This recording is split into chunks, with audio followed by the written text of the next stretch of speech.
Friends అందరూ ఎలా ఉన్నారు? ఇంకా మన ఛానల్‌ని ఎవరైనా సబ్స్క్రైబ్ చేసుకోకపోతే సబ్స్క్రైబ్ చేసుకోండి. ఇదంతా ఏంటంటే గీజర్‌లో మురికనమాట. నార్మల్‌గా మేము 1 ½ ఇయర్ అయిపోయింది క్లీన్ చేపిచ్చుకొని. ఇక మా హస్బెండ్ వాళ్ళ ఫ్రెండ్‌కి ఇవన్నీ వర్క్స్ వచ్చంట. ఇంకా మా హస్బెండ్ అయితే ఆయన్ని పిలిచారనమాట. ఓపెన్ చేసి క్లీన్ చేస్తుంటే ఇదంతా ఎంత మురికొచ్చిందో చూడండి. ఇప్పుడు నార్మల్‌గా ఫుడ్‌కేంటి, పొల్యూషన్‌కేంటి మన హెయిర్ ఫాల్ ఎక్కువవుతుంది. ఇంకా డాండ్రఫ్ కూడా వచ్చేస్తుంది కదా తలలో.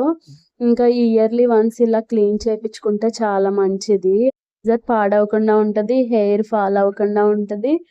డాండ్రఫ్ ఇవి కూడా రాకుండా ఉంటదనమాట. మన గీజర్ కూడా మంచి కండిషన్‌లో ఉంటది. ఎందుకు పెట్టానంటే ఎవరికో ఒకళ్ళకన్నా యూజ్ అవుతది అని చెప్పైతే పెట్టాను. క్లీన్ చేపిచ్చుకుంటే మంచిదని చెప్పి. ఆల్రెడీ మనకి ఇన్‌స్టాగ్రామ్‌లో, యూట్యూబ్‌లో చెప్తానే ఉన్నారు కదా! ఓకే ఫ్రెండ్స్, ఈ వీడియో నచ్చినట్టయితే లైక్ చేసి ఛానల్‌ని సబ్స్క్రైబ్